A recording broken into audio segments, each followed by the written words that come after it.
He presses play on the tape. He thinks the song runs for about 5 minutes.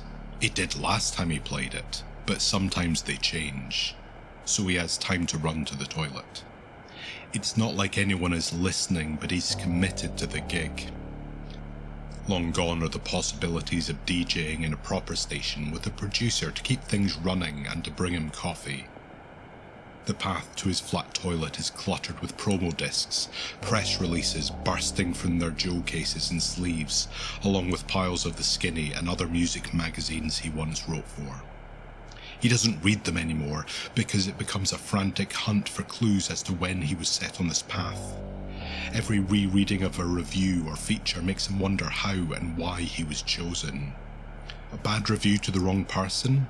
Maybe? No. This is something more than that. It has to be. In his bathroom, the stained mirror is almost indistinguishable from the grimy window. The dense rain outside is a constant hiss of static. Other windows in the tower block across the street are dark, apart from the solitary light which flickers an always empty hallway in and out of view. His reflection is different in both panes of glass. He takes a mental note that he needs to request more toothpaste and toilet paper, but will probably forget when he has 30 seconds to get back to the microphone and introduce the next track. Down the hall, he can vaguely hear the broadcast glitch and warp. He runs back to find the cassette being chewed up, screeching, the synth lines of the song elongated into mournful screams and wails. He flips over to the microphone, still unsure whether to apologise or pass it off as part of the track. It's a false choice though. He just reads the words from the index card, even though the handwriting is his. He never wrote this. And that was a cue from banned 1993 point-and-click PC game The Witch Pierce. He affects the chirpy tone expected of him, even though his mouth and mood are parched. He continues. The soundtrack was improvised by composer Ogden Stoth using 2 gramophones, a mic, effects pedals and a pile of scratched Wurlitzer 78s. I read in the popular gaming magazine of the time, Jump Zone, that Ogden lived above a practicing medium and only recorded while she was conducting a seance, using the table rapping as a tempo. He and his friends would have loved to have found a station like this, playing weird music that they could not have found anywhere else. Unsure if they even are friends after all these years. He wonders if they ever listen. He could give a shout out to them, letting them know where he is, to ask for help. But he knows what would happen if he did. This is not the way out. He does not need to choose the next track. They are stacked in order. Later on, we'll be speaking with a survivor of the real-life case of the dancing plague that took place in Kirkcaldy, Fife. The forced jollity exhausts him. But first, a track from Lullabies for Toadlickers. Always a favourite here, the band uses field recordings of frogs manipulated into psychedelic folk ballads about soil creatures reclaiming the land. Even after 9 releases, their lore and vision are surprisingly consistent and cohesive. He says these words, but they have no meaning. He does not know of the bands he plays, nor of any interviews that might go out. He presses play and reads the cards. He's tried to search for any of the names and bands, but there is no open internet in the flat. There is only the stat screen down the side of his terminal monitor. It shows him how many listeners there are and where in the world. It cannot be minimised or covered. Mostly, it shows 0. Sometimes 1 or 2 listeners, but there are occasional spikes of up to 5 billion people listening.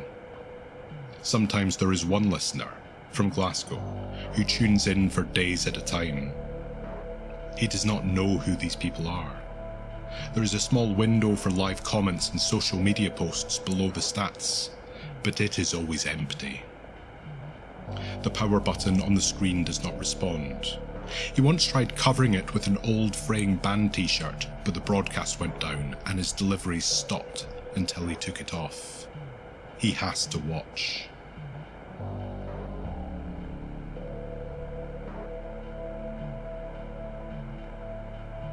Music connects us, binds our memories to those of our friends. All he and his friends spoke about was music, what new bands they'd discovered, what gigs they'd been to. Playing in bands was just a way to spend time with people. He was never musically gifted enough to really make a career out of it, but being the best at discovering music in obscure subgenres, he always thought he could make it as a DJ. Now, all he does is play and talk about music. It's not what he wanted. He receives a phone call every morning at 3:33. He rarely can sleep anymore, so it doesn't wake him. Mostly the line is quiet. Sometimes, through it, he can faintly hear recordings of the words he said that day. But not just the words he said into the microphone, the grunts and muscular exertion of moving through the flat too. He's tried calling back or texting, but never gets any response, apart from that nightly call. He imagines someone, somewhere, tallying off each day, making sure he's still here. It's the same number he texts once a week, with a list of groceries he needs, which are then left on his kitchen counter when he wakes. Any elaborate ingredients or luxury items are replaced with the most basic of Aldi own-brand equivalents. Sometimes with his shopping, in the same crumpled and fading plastic bags, are more cassette tapes or records, each numbered according to what order he is to queue them up in. He used to prepare and preview them in one of the many cassette players or decks that lie around his flat. But there's no point. He hears them all soon enough. As he watches the record spin round and round, he sees himself as Sisyphus, caught forever in a loop. While the needle might seem to taste some progress or development as its spiral takes it on an ever-changing path, it is a dead end. He'll move the stylus back to the start again, so it can continue rolling forever. The station ident plays automatically after the track. You're listening to Sepulchre, your regular exploration into all spooky sounds from horror soundtracks and the latest releases of Gravewave, Cryptcore, Hexhop, Hauntronica, Occult Ambient and Ghoul Synth. The ident is his voice, but he never said those things. It would be funny just how much this station encapsulates everything he thought his radio station might be, all the sorts of sounds he would play to his friends, if it were not an isolation that constantly mocks him with this fact.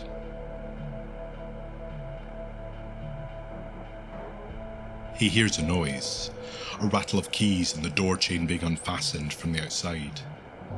Someone's in the flat. He checks the time.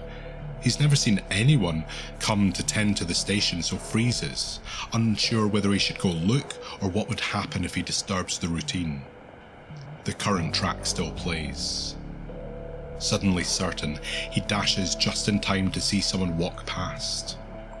There's a strong waft of pipe smoke in the hallway, and the figure is a darting blur of threadbare cardigan moving down the hall. He follows. Every time he enters a room, he is just in time to catch the figure walking out. His trail makes a labyrinth out of the small, cramped flat in which it should be impossible to lose a pursuer. When the figure ducks into the bathroom, there is nowhere else to go. Picking up a pile of old NMEs and Metal Hammer magazines, he rolls them as tightly as he can, a feeble weapon, but the heft feels reassuring, and stands in the doorway to the bathroom, blocking the only way out. More glaring than the fact that there is no one inside is the shimmering wall of colour hovering in the middle of the room. The celestial palette is rapidly evaporating, and in its final wisps, he sees it as a door, a way out. Before it completely dissolves, he hears a sirenific ringing from within its way. Now, there is nothing. Stepping through where it was a moment ago just takes him into the squelching slurry at the bottom of his bathtub. An obsession erupts in his mind. There must be a way to summon the doorway again. There is a way out. A newfound purpose in his step, he returns to the mixing desk. Someone's been here. Sat next to his notes is a coffee mug he has never seen before, a vicious sediment of dregs at the bottom and the rim marked by a crusted lip. Next to it is a small package wrapped in burlap. They've never left anything in here before, never delivered while he's awake. He unwraps the 7-inch record. Its label suggests some pop hit with a remix on the B-side, Bark McWoof featuring MC Penny Piff. Artists meaningless and alien to him. The print has been scribbled out in thick Sharpie that scrawls sigils and strange symbols across the label, along with the phrase, "Time for the black drum to stop." It is not the pen or handwriting that his deliveries usually bear, and there is no number. Disregarding the prescribed playlist, he plays it immediately. Its wrapping leaves threads of Hessian fibres clogging the grooves, and they gather around the stylus as it moves. "We interrupt our regularly scheduled programming," he chuckles to himself, for the first time he can remember, enjoying his small, incited rebellion. The music is far more beat-orientated than the music usually played on the station, some sort of psytrance or lo-fi terror step. Over the propulsive beats, the sounds seem to be warped from an industrial howling and metallic scraping. A hyper-processed, high-pitched vocal sample loops its proclamation every few bars, but he cannot quite grasp what it says.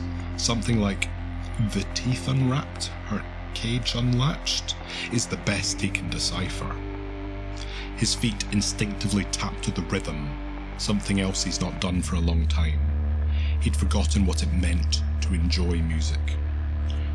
There are noises off-beat amongst the song that he can only just make out.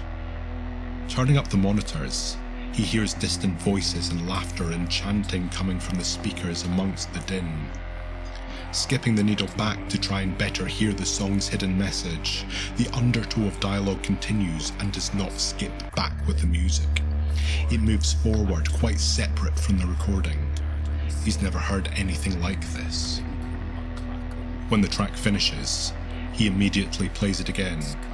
Sure enough, whatever is said underneath it continues its thread from the previous play. He cannot quite understand it, but thinking of the door, it beguiles him. The hidden speakers seem to encourage him, yearning for the record to be played enough that they might live fully. He does still suspect that these new sounds were all in the original mix and they're just revealing themselves as his ears grow accustomed to the track. That would make the most rational sense, but doesn't explain how they change from playing to playing. A buzzing sound emerges in the third or fourth playthrough. This was definitely not there before. The buzzing becomes overwhelming and he reaches for the volume when something crawls across his hand. Recoiling, he sees another wasp land on the speaker. Another crawls around the rim of the discarded coffee cup. As their chorus rises, he sees more wasps. They're crawling over the desk and flying across the room. He's never seen insects or anything else living in the flat before. He bats them away, but they seem unfazed by his swipes. More of them come. He can't tell if they are sent by his keepers to ward off his current folly or summoned by it, eager for him to continue. He plays the track again. And again. His phone rings, but he ignores it. There are wasps in every room, in his bed, in the sink, in his food. Days pass, and still he plays the record over and over again.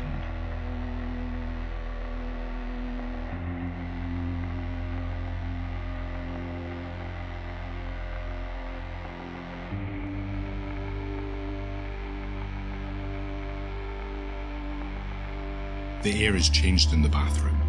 It is colder. There's a breeze. It is bright even there, beyond what the feeble, exposed bulb and grey skies through the grimy window can cast. He takes to standing in there while playing the track, louder so it reverberates through the whole house. There have never been any noise complaints before, but if there were neighbours, they'd surely have knocked by now. He stands in there, the textures of sound shaking the architecture and space of the flat, and feels the cool, fresh air on his skin. It is fresher than he can remember tasting for years. There's no food, no stale white bread and thin additive bulked port spread, and no toiletries.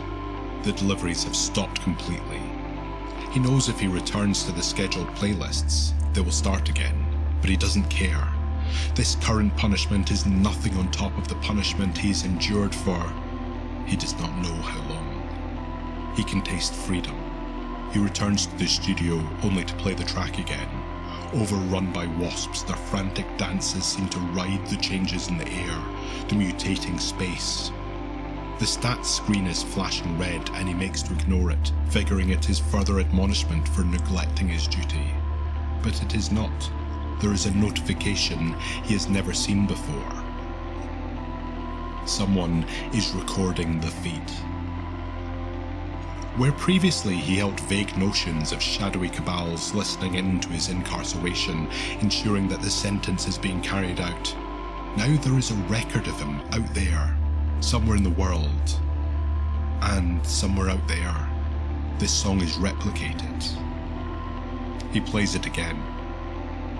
The path through the flat to the bathroom is now a parade route, lined with celebrant wasps. Frays of Hessian and burlap hover as tendril shreds according to their own notions of the space's gravity. He walks this route, joyous and triumphant. It seems fitting to take his throne in the bathroom where he sits. His ears ringing, he waits for the door.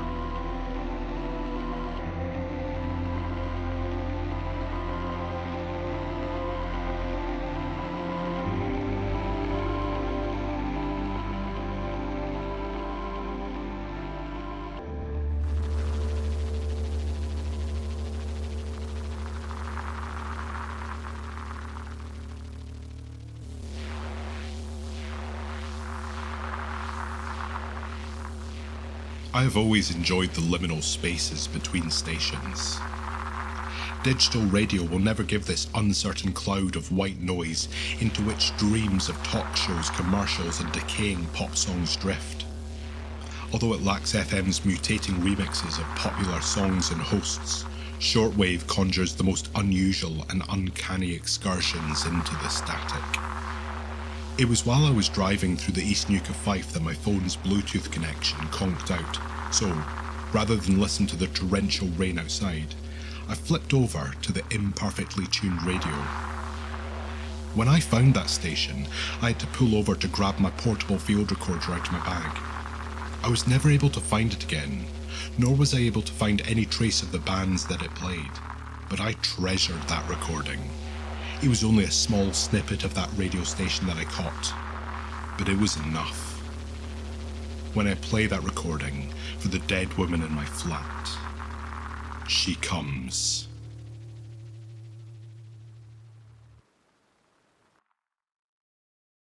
Caledonian Gothic presents 6 songs folk historians don't want you to hear. This melody will shock you. Written and produced by Maloney. Sound design and audio mix by Gareth. Theme tune by Devereux of Tin Can Audio. Also featuring the voices of Rhiannon Grist, Allison, Josh Holton, Sandra Spighel, Bram Gieben and Gavin Inglis. Broadcast signal intrusion by Alistair Rennie. Original development was done with funding and support from Creative Scotland and Playwrights Studio Scotland. See the show notes for further info, including links to transcripts. Please do like, share, review, and let us know what you thought. Completely and proudly human-made. Thank you for listening.